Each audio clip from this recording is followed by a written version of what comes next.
हरिओम. भगवान आद्य श्री शंकराचार्य कृत श्रीकृष्णाष्टकम, योगदास श्री जयगणेश जोशी यांचे निरूपण. स्तोत्र पहिले. भजे व्रजैकमण्डनं समस्तपापखण्डनं स्वभक्तचित्तरञ्जनं सदैव नन्दनन्दनं सुपिच्छगुच्छमस्तकं सुनादवेणुहस्तकम् अनंगरंगसागरं नमामि कृष्णनागरम. भजन करा. वज्रामधील एकमेव अलंकार असलेल्या, संपूर्ण पापांचा समूळ नाश करणाऱ्या, स्वभक्ती करणाऱ्या भक्तांच्या चित्ताचे रंजन करणाऱ्या, नेहमी आनंद देणारे अपत्य असलेल्या, सुंदर पुच्छ असलेल्याचा गुच्छ मस्तकी धारण करणाऱ्या, हातामध्ये सुनाद बासरी असलेल्या, अस्पर्श योगे मुग्ध करण्याच्या कलेत प्रवीण असलेल्या, चतुर असलेल्या अशा कृष्णाला मी नमन करतो. भजे. भजन करा. भजे हे संपूर्ण श्रीकृष्णाष्टकाला लागू आहे. हे सर्वप्रथम समजून घ्यावे. भजे फक्त याच पहिल्या स्तोत्रासाठी नाही, संपूर्ण श्रीकृष्णाष्टकासाठी सुरुवातीला एकदाच भजे असे सांगितले आहे. ते सर्व स्तोत्रांसाठी सांगितलेले आहे. ज्या श्रीकृष्णाला भजे व्हायचे आहे त्या श्रीकृष्णाचा विविध अंगांनी पुढे प्रत्येक स्तोत्रात परिचय करून दिला आहे. त्या योगे श्रीकृष्णाचे स्तोत्र गायले आहे. त्या प्रत्येक स्तोत्राला भजे व्हायचे आहे.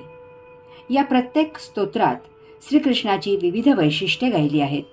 श्रीकृष्णाचे विविध विशेष गायले आहेत. श्रीकृष्णाच्या म्हणून विविध अशा ज्या काही खास अशा गोष्टी आहेत त्या गायल्या आहेत. अशा प्रकारे या सर्व वैशिष्ट्यांसाठी, या सर्व विशेषांसाठी, या खास अशा सर्व गोष्टींसाठी भजे असे सांगितले आहे. भजे याचा अर्थ आहे भजन करा. श्रीकृष्णाचे भजन करा. श्रीकृष्णाच्या भजनी लागा. श्रीकृष्णाचे अंकित व्हा.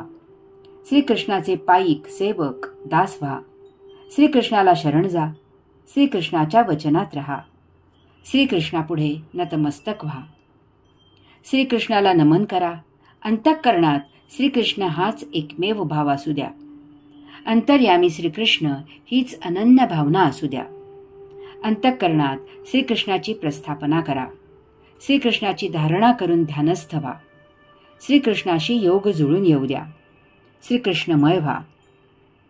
हे जर साध्य झाले तर त्यापरी ते महाभाग्य नाही. कारण श्रीकृष्ण पूर्णावतारी आत्मा, परमात्मा, भगवंत श्री योगेश्वर पुरुषोत्तम आहे. तोच आत्मपरब्रह्म असून या ब्रह्मांडाचा मालक, चालक, सर्वस्व आहे. त्याच्याशी योग जुळून येणे हेच मुक्तीचे द्वार आहे. हाच 84 लक्ष योनींच्या यात्रेचा अंतिम थांबा आहे. आता यापुढे आणखी काही साध्य करायचे शिल्लक राहत नाही. श्रीकृष्णाचे कार्य करत राहणे हेच सायुज्य मुक्तीचे लक्षण आहे. आपण सर्वस्वामधून मुक्त व्हायचे आहे आणि भगवंत श्रींचे कार्य करायचे आहे. प्रभू विभूची सेवा करायची आहे. त्या योगे या ब्रह्मांडात सतत सृजन होत राहिले पाहिजे. ही सृष्टी जीवित राहिली पाहिजे. साक्षी राहून या सृष्टीची लीला श्रीकृष्णासाठी अवलोकन करायची आहे. श्रीकृष्णानेच गीतेमध्ये त्याचे हे कार्य प्रत्यक्ष किंवा अप्रत्यक्ष जमेल तसे आणि तेवढे करावे असे सांगितले आहे. त्याचे कार्य करणारे त्याला प्रिय आहे. या योगे सायुज्य मुक्त होऊन या ब्रह्मांडामध्ये, विश्वांमध्ये आपले कायम करता वास्तव्य होते आणि तेही आपल्या मर्जीने, यमधर्माच्या मर्जीने नव्हे. येथील सृष्टीलीला आपल्या मर्जीने अवलोकन करता येते. भगवंत श्रींच्या मध्ये विलीन होण्यापेक्षा भक्ती करत भक्त म्हणून राहण्यात लीला आहे. पूर्ण होण्यापेक्षा अंतःकरणात विरघळून शून्यात वास्तव्य करून पूर्ण होत राहणे हेच सत्य जीवन आहे. तेच चैतन्य आहे. तीच प्रभू विभूची सेवा आहे. त्याचा कैवल्यानंद काही निराळाच आहे. वास्तवात तेच अध्यात्म आहे. तीच मानवी देहाची एकमेव अत्युत्तम आणि अत्युच्च उपलब्धी आहे. श्रीकृष्ण सर्वार्थाने भजे यासाठी सुयोग्य आहे. त्याच्याकडून काहीही वर्ज नाही. त्याला सर्वस्वाचा स्वीकार आहे. यास्तव आपल्याकडूनही त्याच्या भजेसाठी काहीही वर्ज नसावे. श्रीकृष्णाचा सर्वांगाने सर्वार्थाने सर्वतोपरी स्वीकार करावा. तरच श्रीकृष्ण समग्र उमजेल आणि पावन होईल. श्रीकृष्णाचे भजन का करायचे, त्याला शरण का जायचे, त्याची सेवा का करायची?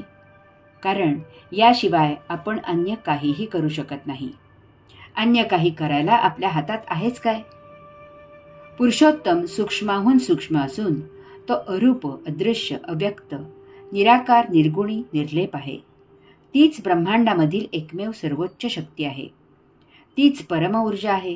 तोच परम चैतन्य आहे. श्रीकृष्ण हा पुरुषोत्तमाचाच मानवी अवतार आहे. आपण श्रीकृष्णाच्या हातातील कठपुतळ्या भावल्या आहोत. कारण आपण असे कोणी स्वतंत्र म्हणून कोणीही नाही. आपण श्रीकृष्णाचाच अंश आहोत. आपण मनाच्या आहारी जाऊन स्वतःचे असे खास अस्तित्व निर्माण करतो आणि तो एक आभास असतो. यामुळे आपल्या आयुष्यात सुखदुःखाचा न संपणारा, आपल्याला सतत असमाधान देणारा आणि सदा अतृप्त ठेवणारा असा खेळ सुरू राहतो. याचा परिणाम म्हणून आपण आनंदाला कायम करता वंचित राहतो. वास्तवात आपण मूलतः केवळ आनंदमय आहोत. यासाठी हे जाणा की आपण श्रीकृष्णाचा अंश आहोत. त्याचे भजन केले तर आपण येथे सदा आनंदात जीवन जगू शकतो. येथे श्रीकृष्ण आपल्याला त्याच्या वतीने स्वतंत्र अस्तित्व बहाल करतो. जसे एखाद्या कारखान्याची दुसऱ्या गावाला शाखा स्थापन होते आणि तेथील व्यवस्थापकाला कारखान्याच्या मालकाच्या वतीने स्वतंत्र अधिकार दिले जातात. तो तेथे त्या कारखान्याच्या मालकाच्या वतीने स्वतंत्रपणे कारभार करू लागतो. तसे आपण श्रीकृष्णाचा अंश आहोत. हे ब्रह्मांड त्याचे आहे. तेथे त्याच्या वतीने त्याने आपल्याला सृष्टीलीला साक्षीत्वाने अवलोकन करून उपभोगण्यासाठी पाठवले आहे. हे ओळखून श्रीकृष्णाचे भजन करा. येथे त्याच्या वतीने नियती जे जे आपल्याला उपलब्ध करून देते त्यात मोठ्या मजेत सृष्टीला साक्षीत्वाने श्रीकृष्णासाठी म्हणून अवलोकन करा. म्हणजे श्रीकृष्ण आपल्याला स्वतंत्र अस्तित्व बहाल करतो. त्या योगे आपण या सृष्टीचा कैवल्य आनंद घेऊन जीवन जगू शकतो. आपला जन्म किंवा मरण आपल्या हाती नाही. यामुळे स्वाभाविकच यामधील जीवनही आपल्या हाती नाही. ते सर्व श्रीकृष्णाच्या मर्जीने होत असते. या सर्वाला सहकार्य करणे, विरोध न करणे इतकेच आपल्या हाती आहे.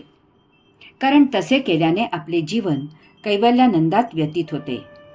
परंतु तसे न करता जर आपण स्वमर्जीने आयुष्य जगू लागलो तर आपल्या आयुष्यात फक्त दुःख, कष्ट, त्रास, पीडा आहे. कारण स्वमर्जीने आयुष्य जगणे म्हणजे त्या एकमेव सर्वोच्च शक्तीला टक्कर देणे आहे. त्यात आपली दमछाक होते. श्रीकृष्णाचाच अंश आपल्या अंतःकरणात आहे. तो अंशात्मा म्हणजेच आपण आहोत. श्रीकृष्णाची सेवा, श्रीकृष्णाच्या मर्जीने जीवन जगणे, श्रीकृष्णासाठी सृजन करणे म्हणजेच आपली आपणच सेवा करणे. आपल्या मर्जीनेच जीवन जगणे, आपल्यासाठीच सृजन करणे आहे. यास्तव हे ओळखून आपण श्रीकृष्णाची सेवा करावी. त्याच्या मर्जीने जीवन जगावे. यातच सायुज्य मुक्ती आहे. ही स्तोत्रे म्हणजे श्रीकृष्णाची स्तुती नाही किंवा श्रीकृष्णाचे वर्णनही नाही. कृपया गैरसमज करून घेऊ नये. हे भजे काही मागणे मागण्यासाठी नाही.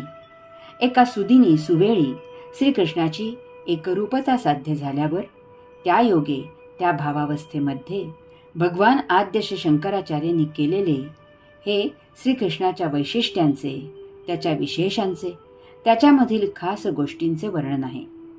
ते वर्णन समग्र आहे, परिपूर्ण आहे आणि म्हणून सहज सुंदर आहे.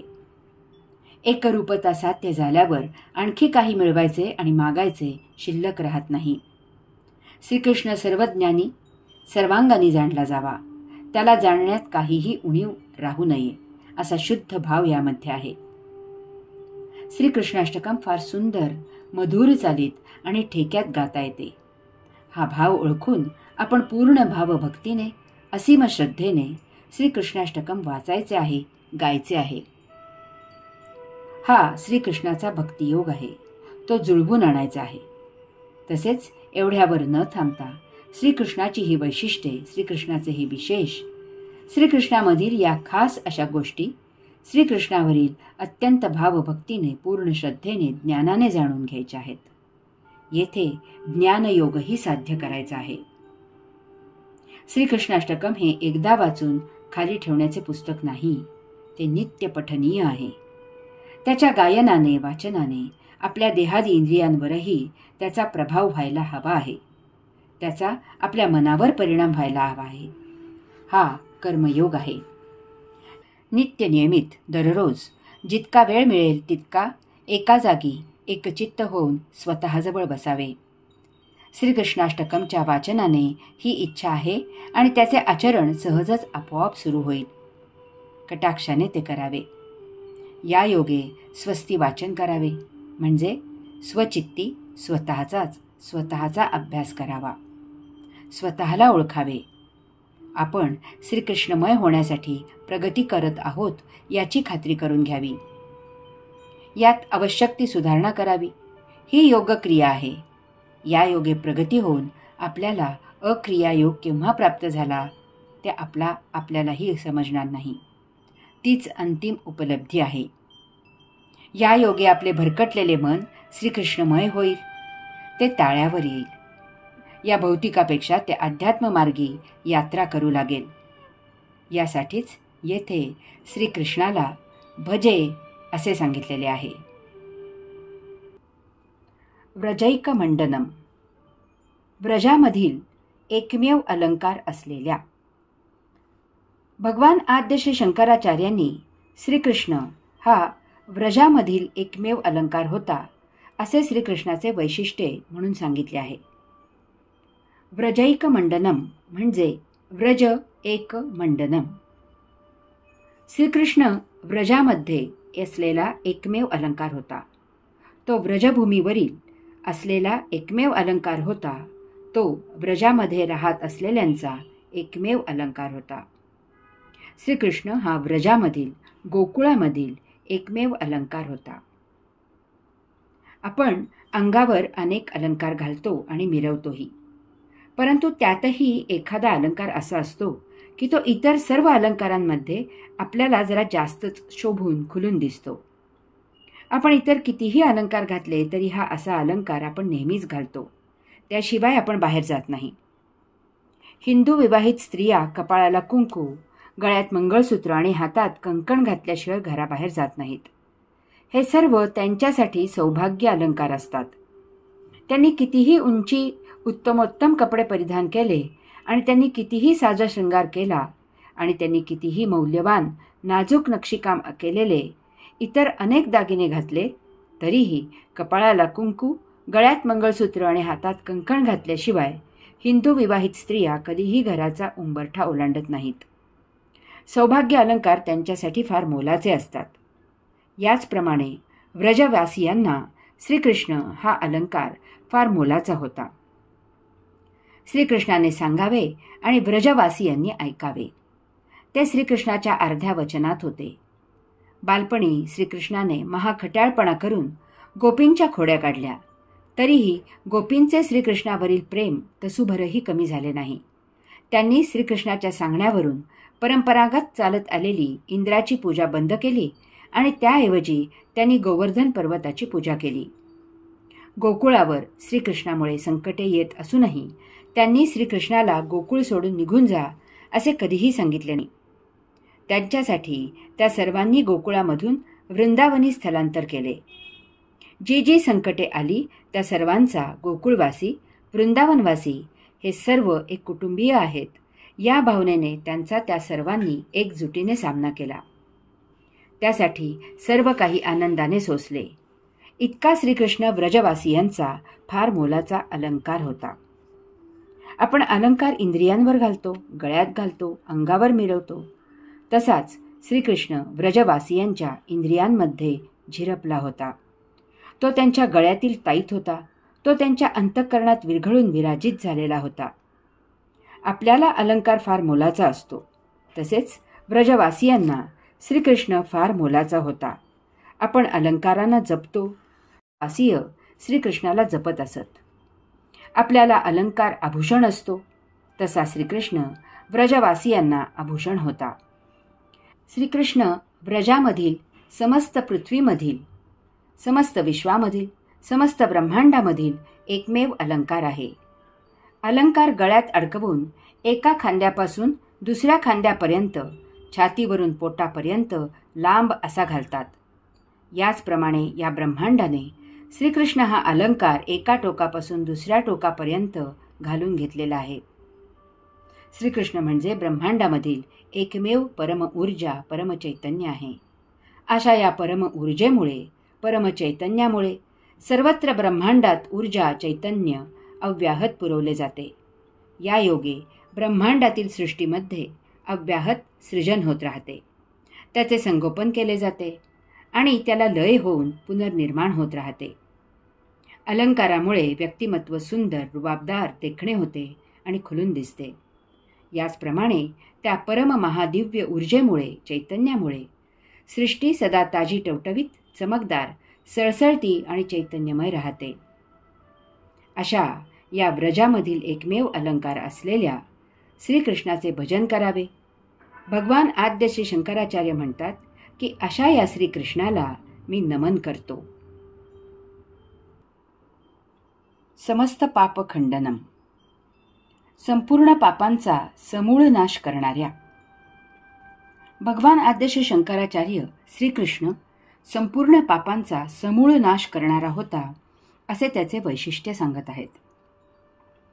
समस्त पाप खंडनम म्हणजे श्रीकृष्ण सर्व पापांचा समूळ नाश करतो. समूळ नाश करतो याचा अर्थ तो पाप पुन्हा उद्भवू नये अशी शिकवण देतो. त्याप्रमाणे आपण आचरण करायचे आहे. कायम करता पापमुक्त व्हायचे आहे. पापाचा समूळ नाश म्हणजे श्रीकृष्ण पुण्याचाही समूळ नाश करतो, कारण पुण्य हे पाप निर्माण होण्याची खाण आहे. त्याचप्रमाणे हेही लक्षात घ्यावे की सुख हे दुःखाला जन्म देते आणि स्वर्गामधून नरकाचा रस्ता मार्गस्थ होतो. परंतु श्रीकृष्णाच्या उपदेशाचे पालन केले की आपण पाप पुण्य, सुख दुःख, स्वर्ग नरक अशा द्वंद्वामधून कायम करता मुक्त होतो. आपण या द्वंद्वात अडकू नये म्हणून श्रीकृष्ण आपल्याला अद्वैताची शिकवण देतो. असे झाले की आता आपल्यामध्ये द्वैत आणि अद्वैत असे पुन्हा द्वंद्व निर्माण होते. यामधून श्रीकृष्ण आपल्याला तुरीय अवस्थेत प्रस्थापित होण्याचा मार्ग शिकवतो. येथेही चुकून प्रमाद होण्याची शक्यता असते. येथे भले भले ऋषी फशी पडल्याची उदाहरणे आहेत. यासाठी श्रीकृष्णाची शिकवण आपल्याला कैवल्यात प्रस्थापित करते. आता आपण श्रीकृष्णाच्या प्रांगणी असतो. येथे सायुज्यमुक्त म्हणून स्वमर्जीने पाहिजे तेथे जन्म घ्यावा. साक्षी राहून सृष्टीलीला अवलोकन करावी, प्रभू सेवा करावी, आनंदात असावे. असे मोठे अद्भुत सायुज्यमुक्त जीवन जगावे. सायुज्यमुक्त अवस्था ही मानवी जीवनाची अंतिम अवस्था असते. ती फार मधुर अवस्था असते. थोडक्यात असे आहे की श्रीकृष्ण आपल्याला अधेमध्ये कोठे ठेवू इच्छित नाही. तो आपल्याला थेट शेवटच्या मुक्कामी जाण्यासाठी मार्गदर्शन करतो. याचबरोबर याचे आचरण करायचे की नाही हे तो आपल्यावर सोडतो. गीता सांगून झाल्यावर भगवंत श्रींनी अर्जुनाला मोकळीक दिली होती. ज्याला ऐकायचे आहे त्याने ऐकावे. त्यासाठी श्रीकृष्ण जराही सक्ती करत नाही. समस्त पापखंडनम म्हणजे श्रीकृष्ण सर्व पापांचा समूळ नाश करतो. समूळ नाश करतो याचा अर्थ तो भौतिक आणि आध्यात्मिक अशा सर्व प्रकारच्या पापांमधून आपली सुटका व्हावी म्हणून उपदेश करतो. कारण आपल्या हातून जशी भौतिक पापे होतात तशीच आध्यात्मिक पापेही होतात. सप्तरिपूंच्या आहारी गेल्यामुळे भौतिक पापे होत असतात. सप्तरिपू आशा नावाच्या चेटकिणीची बाळे असतात. ती पापे आपल्याला जन्मोजन्मी भौतिकात अडकून रुतवून ठेवतात. यासाठी त्यांना आपलीच सर्व इंद्रिये साथ देतात. भौतिक वस्तू जगताचा कितीही उपभोग घ्यायला मिळाला तरी आपले कधीही समाधान होत नाही. आपण तृप्तीची ढेकर कधीही देत नाही. सारखे आणखी आणखी याचा ससेमेरा सुरूच असतो. हे सर्व आपल्याच देहादी इंद्रियांमुळे होत असते. यामुळे जीवनात आपण एकटे होतो, निराश होतो. अशा प्रकारे आपल्याच देहादी इंद्रियांच्या घरभेदीपणामुळे आपण हतबल होतो. यामधून सुटका होण्यासाठी आपण आध्यात्मिक मार्गानुसार जीवन जगू लागतो. आपली भौतिकामधून सुटका होते. आपण हुश्य करतो. यथाकालावधीतच आपल्या लक्षात येते की आपली नित्योपासनाही डळमळीत झाली आहे. भौतिक परवडले इतके आता आपण अत्यंत वाईट प्रकारे पैसा, प्रसिद्धी, प्रतिष्ठा यासाठी अध्यात्मात अडकलेले आहोत. आता आपण भौतिक संसार न करता मठ, आश्रम याचा आध्यात्मिक संसार करत आहोत. यासाठी आपण नित्य कारभारासाठी अंतर्गत प्रशासन, आर्थिक देणग्यांसाठी धनिक वणिक बाळे, परवानग्या, मानसन्मान यासाठी सरकार इत्यादींच्या अधीन झालेले आहोत. यांच्या आहारी गेलेले आहोत. हे सर्व करताना आपल्या नावावर सर्व प्रकारचे प्रमाद होत आहेत. मोहाला बळी पडून आपणही प्रमाद करत आहोत. आता आध्यात्मिक उपभोगांनी आपल्याला गराडा घातला आहे. विशेष म्हणजे हे सर्व उच्चासनावरून अध्यात्माच्या नावाने सभ्यपणाचा बुरखा पांघरून एक योगी संन्यासी म्हणून सुरू असते. यासाठी श्रीकृष्णाची ही सर्व वैशिष्ट्ये समजून घ्यावीत. त्याचा भावभक्तीने अभ्यास करावा. त्याचा बोध अंगी घ्यावा. या योगे श्रीकृष्ण आपल्याला या सर्वांमधून बाहेर काढतो आणि मुक्तीच्या यात्रेला मार्गस्थ करतो. यास्तव समस्त पाप खंडन करणाऱ्या श्रीकृष्णाचे भजन करावे. भगवान आद्य श्री शंकराचार्य म्हणतात की अशा या श्रीकृष्णाला मी नमन करतो. हरि ओम.